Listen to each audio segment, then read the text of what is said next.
These are kept in recovery,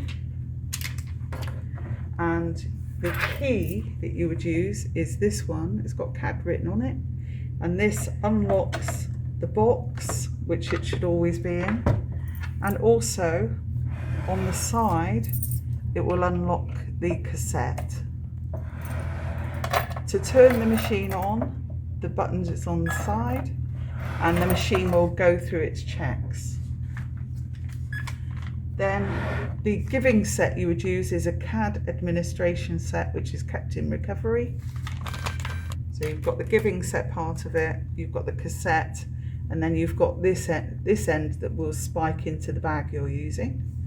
So underneath, you put the little leg parts of it in here, and then you need to turn your key. This arm comes down and locks that key into place. The machine asks you to start a new patient. When you're starting a new patient, always say yes to that. Then you've got the screen. You've got the option to go into epidural or peripheral nerve blocks. If I scroll down and we're going to peripheral nerve blocks first, and you select, you can see you've got 3 different choices there. You've got the stump catheter for amputation patients, and that has its individual prescription as well. You've got the wound infiltration catheters. Again, that's got a separate prescription to the stump catheters. And the PN block catheter is the peripheral nerve blocks that we use for the fractured rib patients. So if I go into stump catheter, so we select that, you can see that the only solution you can use is a bupivacaine 0.125%. So you select that. The code for this is 649.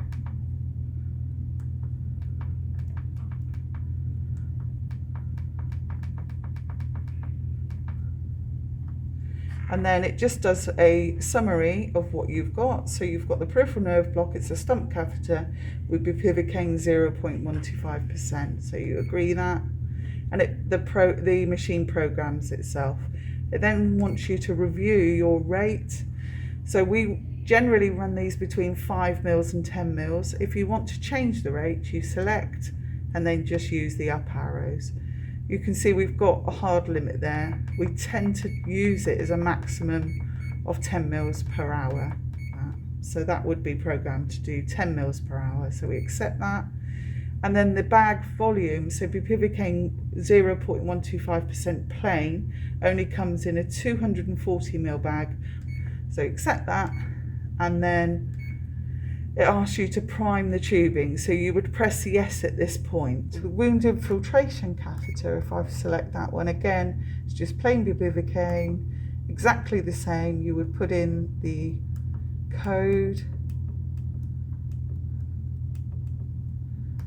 49 and just do a recap. So it's exactly the same. And again, this one, you have a range of 5 to 10 mils, exactly the same. Reservoir volume is 240. Once you've accepted these, it asks you to prime the tubing. The peripheral nerve block, the PN block catheter is the only one where once you've put in your code, it's slightly different because this one is a bolus, because it gives the solution into a plane, so you need the force behind it. So there's no continuous rate. The intermittent bolus is anywhere between 5 and 10 mils, generally 10 mils of the plain bupivacaine solution. And the bolus interval can be 1 to 2 hours, depending on what you feel the patient needs. So once you've done that, again, you have to okay all of those.